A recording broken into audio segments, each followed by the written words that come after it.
Two 12-year-old girls were stopped from boarding their flight, even with every document in hand. What the airline didn't know?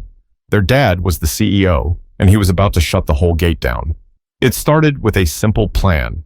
Aaliyah and Amira Whitfield were going to fly from Des Moines to Indianapolis to visit their grandmother, just the two of them. They were excited, 12 years old, wearing matching tracksuits, rolling their glittery carry-ons behind them like mini pros. Their mom had triple-checked every document: birth certificates, IDs, notarized permission letters, even the backup contacts for both parents. Everything was tucked neatly in a zipped folder in Aaliyah's backpack. But at gate B7, things turned fast. The girls approached the counter like they'd practiced, smiled, said their names clearly, handed over the folder. The woman behind the desk, badge said K. Reinhardt, frowned almost immediately. She flipped through the folder, paused, then looked back up. "Where are your parents?" she asked. Aaliyah answered, "Our mom dropped us off at the airport. We're flying to see our grandma in Indianapolis." Reinhardt's lips tightened. "And who packed your bags?" Amira blinked. We did. Last night." The agent didn't smile. She motioned to a man behind her, tall, buzz-cut, security vest. His name tag said B. Clay. He stepped in, leaning over the counter. "Girls, we're going to need to ask you a few more questions," he said. "Something's not lining up here." That's when the air shifted. Passengers behind them started noticing. One mom with a stroller whispered something to her husband. A businessman adjusted his tie and tried not to stare. Aaliyah held the folder out again. "We have everything we need. Our dad is—" But Clay interrupted. "Let's step aside. You're not boarding just yet." He led them to a bench off to the side, in clear view of the gate area. Reinhardt followed. They started whispering to each other behind the counter, checking a screen, making phone calls. Aaliyah sat stiffly, arms crossed. Amira clutched her stuffed panda, quietly humming a song from their favorite TikTok clip. More than anything, they were confused. "We didn't do anything," Amira whispered. "I know," Aaliyah said, her voice dry. "I think they think we're lying." Amira frowned. "But why would they think that?" "I don't know." The gate was boarding another flight, and people walked past them, some giving the girls puzzled looks, others avoiding eye contact altogether. Then came the questions. Reinhardt came back with a clipboard. "Who is your legal guardian?" "Our parents," Aaliyah said. "And where do they live?" "In Ames, Iowa." "Do you know their phone numbers by heart?" "Yes." "What's your father's name?" "Donovan Whitfield." That name should have meant something, but it didn't, not to them. Reinhardt scribbled something, then looked at them again. "Do you know what your father does for work?" "He works in an office," Amira said. Aaliyah added, "He runs a company, an airline company." Reinhardt raised an eyebrow. "Which airline?" This one. The one we're flying." For the first time, Reinhardt's expression cracked. Clay returned, glancing at her screen. They exchanged a look that wasn't quite confusion, wasn't quite concern, but it was something. Still, no apology, no boarding passes, no movement. They kept the girls there for another 10 minutes, 20. People were watching now. An elderly woman asked if they were okay. Reinhardt told her firmly to mind her own business. Then Aaliyah's hands started to shake. She pulled out her phone, unlocked it with her thumb, and scrolled to Dad. "Should I call him?" she asked quietly. Amira didn't answer. She just nodded. The call connected on the third ring. "Hey, baby, you girls on the plane yet?" Donovan's voice came in warm and distracted. "No," Aaliyah said. They won't let us board." "What? Why not?" "They said something's off. They made us sit here. We have the folder, everything. But they said something's not right." She was trying not to cry, but her voice was cracking now. "They asked who you were and where you work." There was a long pause on the other end. Donovan's voice dropped low. "Put me on speaker, right now." But just when they thought it couldn't get worse, one of the agents made a call that would change everything. Aaliyah held the phone up, thumb hovering over the speaker icon. Her hands were trembling, but she tapped it. The moment Donovan Whitfield's voice filled the air, it felt like the tension in that little corner of the terminal shifted, though neither agent realized why just yet. "This is Donovan Whitfield. I need to know who's in charge at gate B7, he said, calm but firm. Reinhardt narrowed her eyes at the phone. Sir, I'm Karen Reinhardt, gate lead. The girls are fine.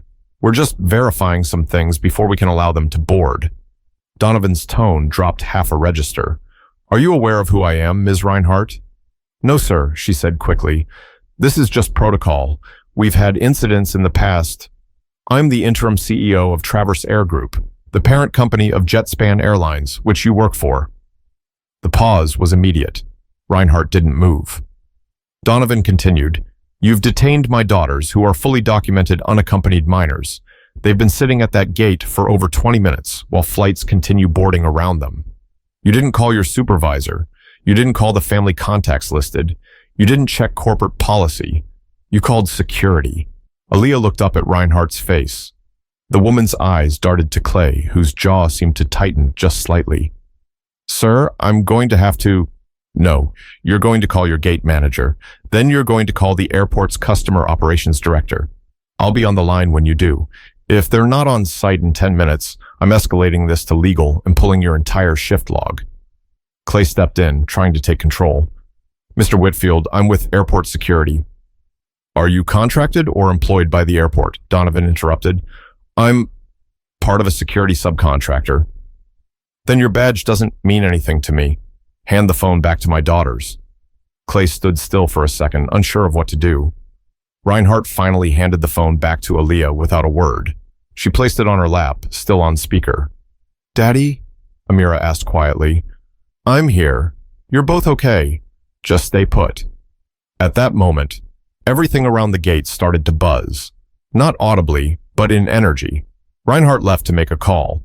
Clay stepped back and started talking into his shoulder mic. People were watching. A man in a blazer looked over from the priority boarding line, then did a double take when he heard the name Donovan Whitfield. The girls didn't know it yet, but their father's name had just triggered a series of calls inside the terminal, starting with the Traverse Air Regional Director, then the Jetspan Airlines Director of Compliance, then airport leadership. And things started moving fast. 15 feet away, a young woman in a blazer with a Jetspan badge came speed-walking toward the gate. She was followed by an older man with a clipboard and a headset. Reinhardt met them at the gate, whispering fast, gesturing toward the girls. The woman glanced their way and nodded once. Aaliyah noticed her. She whispered to Amira, I think someone's here now.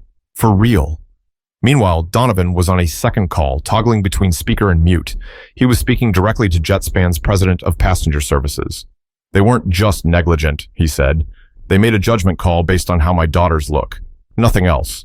Back at the gate, the young Jetspan manager walked toward the girls.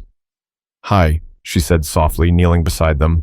I'm Maren Gillespie. I'm with corporate. Are you Aaliyah and Amira? They both nodded. I want to apologize. This never should have happened. Your father is on the phone with us now, and we're working to make it right. You'll be boarding shortly, okay? Aaliyah looked up at her. Are we in trouble? Maren's face broke just a little. No, sweetheart. Not even close. As she stood, she turned sharply to Reinhardt and Clay. Both of you, off this gate, now. Reinhardt opened her mouth, but Maren cut her off. You'll be hearing from HR. Go. Passengers nearby had their phones out now, recording. No one said anything, but everyone saw it. 2 black girls detained, questioned, and humiliated for trying to board a flight with everything they needed, until one phone call flipped the entire script. But Donovan didn't just leave his meeting. He activated something far bigger than the girls could have imagined. By the time the girls were led away from the bench and back toward the boarding lane, the atmosphere around gate B7 had changed completely. The energy was different now, more controlled, but tense, like something big had just happened that no one wanted to explain. Aaliyah clutched her phone tightly, still on the call with her dad. Amira walked quietly beside her, backpack straps twisted from all the fidgeting she'd done while sitting. They were quiet, but their eyes were wide open. Donovan's voice came through again. Girls, is someone with you now? Yes, Aaliyah said. Her name is Maren. She's from your company. Good. Stay with her. Maren Gillespie guided them gently to the side, not to the bench this time, but to a small desk near the jet bridge door. We're going to hold off boarding the plane for a few minutes, she said, just until I can speak with my team. That's when a man in a navy suit arrived, walking fast but composed. He was tall, bald, with reading glasses that hung from a chain around his neck. His badge read, Jonas Dewey, Regional Director, Passenger Services. Marin, he said, nodding once. These are the girls. Yes, this is Aaliyah and Amira Whitfield. Jonas crouched slightly to be eye level. I'm sorry about what happened. Your father is a man I know personally, and none of this should have happened to you. Do you feel okay right now? Aaliyah hesitated. I guess. Jonas stood. They'll board first when we resume. No one else. Let's get this handled now. Then, just like that, Jonas turned to the other staffers and snapped into command mode. I want Flight 3 once in scene, paused immediately. No new passengers boarding until I clear it. What should I tell the gate? Someone asked.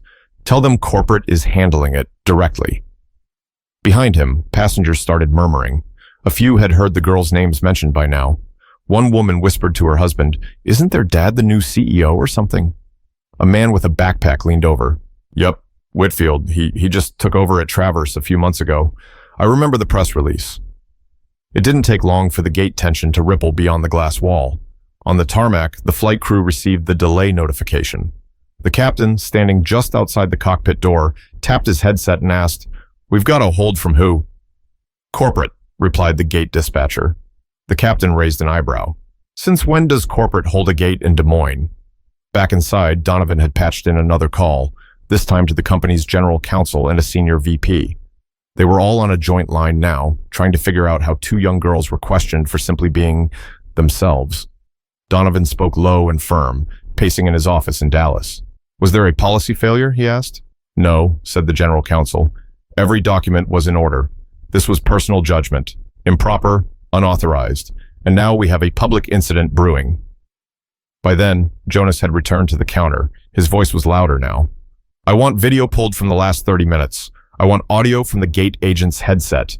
If there's even one line that confirms they made that decision based on appearance, I want it on my desk tonight. He turned to a nearby supervisor. And call airport operations. I want to debrief with security in the next 30 minutes. The agents who had stopped the girls, Reinhardt and Clay, were no longer anywhere in sight. Rumors had already started flying. A passenger swore he saw Reinhardt crying while being escorted down a hallway. Another claimed Clay had left the airport entirely. Aaliyah and Amira still didn't fully understand the storm they had stepped into, but they could tell something big was happening. Are we still going to see Nana? Amira asked. Yes, Marin said softly, but we had to pause the flight to make sure everything's right. Not just for you, for everyone watching. The older man, Jonas, gave them a small smile before stepping away again. You're going to be the first two people on that plane, as soon as I clear the gate. From across the terminal, Donovan's voice came again. I'm proud of you both, he said. You stayed calm. You did exactly what you should have. I'm taking care of the rest. But this wasn't about just saving a flight. It was about confronting something much uglier. Upstairs, in a tucked-away conference room near Terminal B, Jonas Dewey stood at the head of a narrow table lined with screens, coffee cups, and two visibly shaken employees, Reinhardt and Clay. Security had escorted them there 15 minutes earlier without much explanation, just a stern instruction to wait for senior leadership. Jonas walked in without a word. He didn't sit. He closed the door behind him and folded his arms. I'm going to say this once, he began. This isn't a hearing. This is a review. And it's happening today, right now, because what happened down there didn't just delay a flight. It ignited a storm we might not be able to walk back from. He pointed toward the small screen on the wall, where paused footage of the gate looped in silence. Aaliyah and Amira were visible in the frame, sitting, waiting, confused. Every moment was time-stamped. Reinhardt broke first. They looked different, she said. It's not what we usually see with unaccompanied minors. Jonas blinked slowly. What does that mean exactly? Clay spoke next. No parents in sight, they didn't make eye contact, and they were nervous. Jonas turned the monitor toward them. They're 12. You're telling me two black girls in matching backpacks looked too nervous to fly, and that raised enough suspicion to call security, detain them, and ignore the documents they handed you? No one answered. He let the silence hang. That folder, Jonas said, had everything. Notarized permission letters, IDs, flight confirmations. The only thing missing was your basic common sense. Clay straightened up. I've seen trafficking cases. I've seen kids get coached on what to say. This wasn't that, Jonas snapped. You didn't log a report. You didn't follow protocol. You didn't even scan their paperwork before making that judgment. You just made a call based on instinct. And that instinct is a problem. Back at the gate, the girls were still waiting quietly. Their flight had been paused for nearly an hour. A new set of passengers was trickling in, all aware that something had happened, but most unsure of the details. Whispers circulated. CEO's kids. Some kind of discrimination thing. Security got involved. Meanwhile, Donovan remained on the phone. He had now shifted from corporate strategy to personal intervention. With every word, his voice lost a little of its usual polish. This isn't just about my girls, he told the VP of Legal. It's about the fact that this happened on my watch. I've spent years pushing for better ground training, more sensitivity screening, and now this? The line went quiet for a moment. We're working on a statement, the VP said. Don't, Donovan replied. Not yet. Aaliyah glanced at her sister. Do you think we're still in trouble? No, Amira whispered, but I think they are. Downstairs, Marin was pacing slowly along the side of the gate while fielding back-to-back calls. Yes, we're stabilizing the terminal now, she said to one executive, and yes, the footage is being transferred to legal. She hung up, turned to the flight attendant waiting near the jet bridge, and gave the nod. Prepare for boarding. We're starting with the Whitfield twins. Passengers stood up again, some applauding softly as Aaliyah and Amira walked toward the gate. No one stopped them this time. Back upstairs, Jonas reached a conclusion. You're both suspended effective immediately, he told Clay and Reinhardt. HR will be in touch. If either of you attempt to return to the floor today, security will escort you out. He turned to leave but paused at the door. And one more thing, he said without turning around. You didn't just cost us an hour and a half of operations. You reminded a lot of people that power talks louder than policy. That's not justice. It's damage control. And we're all going to live with it. He walked out, leaving the two employees alone. But security protocol wasn't enough to excuse what happened. Not anymore. By the time Flight 317 took off, the story was already moving faster than the aircraft. A TikTok clip, 34 seconds long, had gone viral. It showed Aaliyah and Amira sitting off to the side of Gate B7, backpacks at their feet, visibly confused, while a gate agent whispered to security. The caption read, "These two were denied boarding for looking off. Their dad, the CEO, watched this backfire." Within 2 hours, it had over 800,000 views. By dinner time, it was on the local news in Iowa and Indiana. By the next morning, CNN had picked it up. In the video, you could barely hear the dialogue, but that didn't matter. The imagery said enough. Two black girls, fully documented, stopped and questioned. Then suddenly, everything froze. Flights delayed, staff removed, and then the girls boarding first, quietly but visibly shaken. Donovan Whitfield hadn't planned to speak publicly. He hated the idea of his daughters being the center of a news cycle. But the moment the story hit national headlines, he realized he didn't have a choice. At 9:30 p.m. Central Time, he released a brief statement via his personal page. My daughters were denied boarding today despite following every policy, presenting every required document, and answering every question. What happened wasn't a misunderstanding. It was a failure, one rooted in assumptions, not facts. I'm handling this internally, but I won't stay silent. Because if this can happen to my family, it can happen to yours too. He didn't say much, but the message spread like fire. By the next morning, hashtags were trending. Shash, flying, while black, Jetspan, incident, Aaliyah and Amira.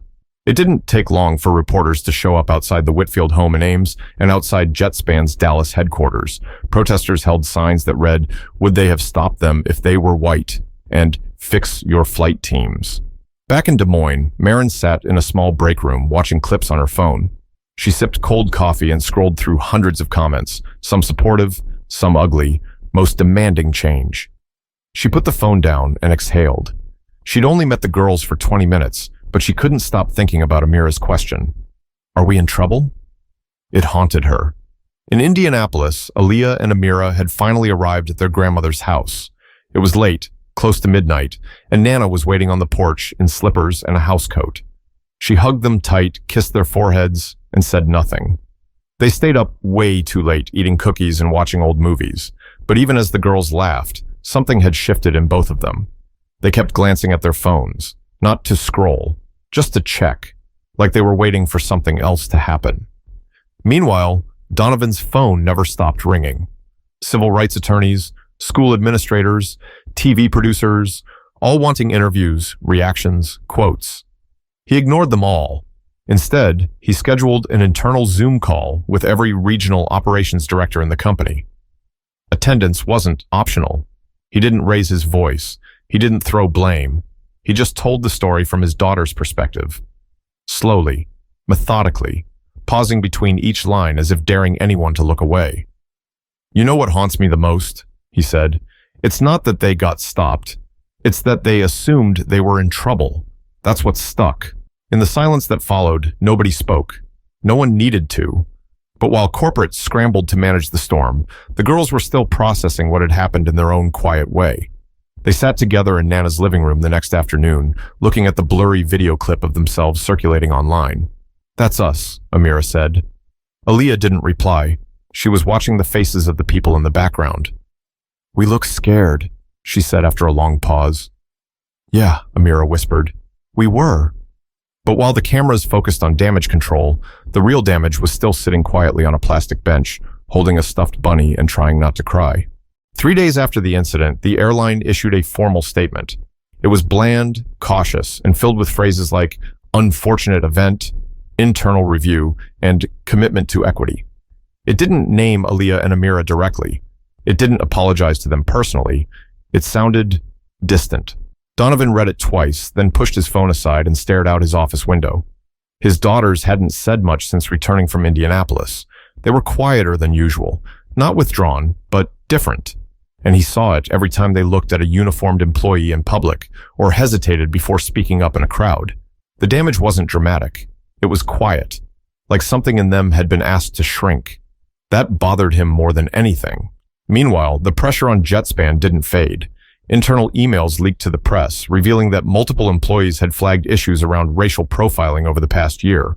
One former customer service agent, Lisa Hammond, gave an anonymous interview to a podcast claiming it was unspoken, but real. Certain kinds of passengers always got second-guessed. 2 days after that interview, Reinhardt resigned. Clay was placed on indefinite unpaid leave, pending further investigation. Neither offered public comment. At headquarters, Donovan met privately with a group of JetSpan trainers and compliance officers. They talked about how bias creeps in, not through slurs or screaming matches, but in small decisions, silent assumptions, unchecked instincts. "Sometimes it's not loud," Donovan said. "It's the quiet choices. The way you glance at someone, or pause before scanning a document. That's where it starts." They spent 4 hours that day rewriting part of the unaccompanied minor policy. By the end of the meeting, 2 team members were in tears, not because they were ashamed, but because they had never been asked to consider how those micro-moments could add up.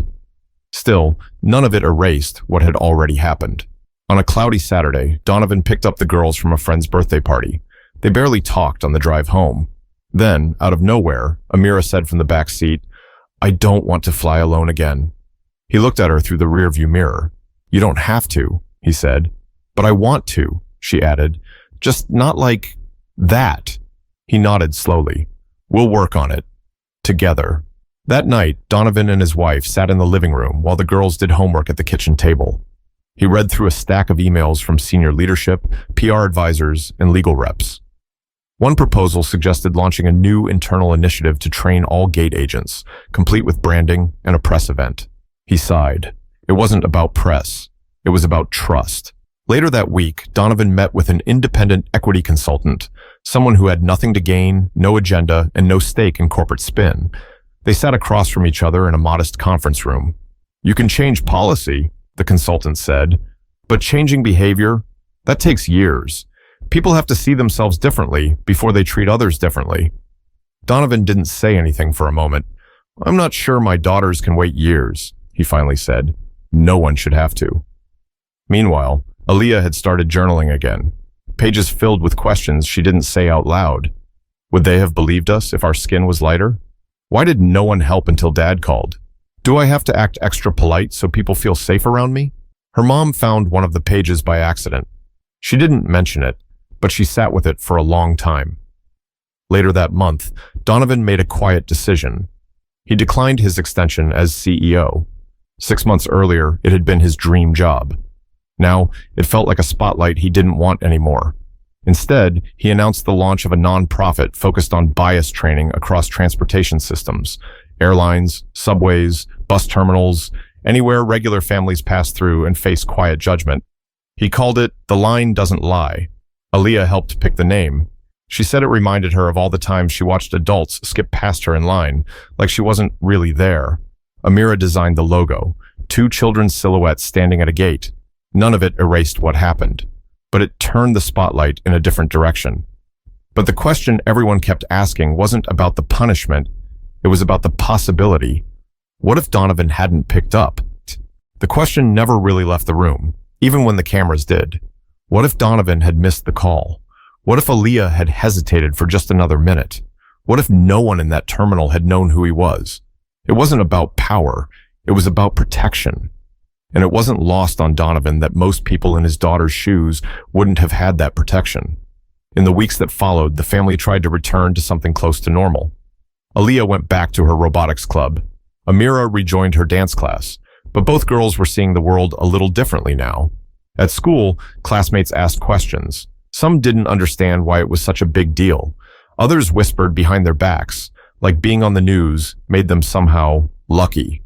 But none of it felt lucky. One night at dinner, Amira put down her fork and said, "I think we should tell the story ourselves." Donovan looked up. "What do you mean?" "Not a video," she said. "Not a TikTok, not for clicks. A real story, like an article or a letter."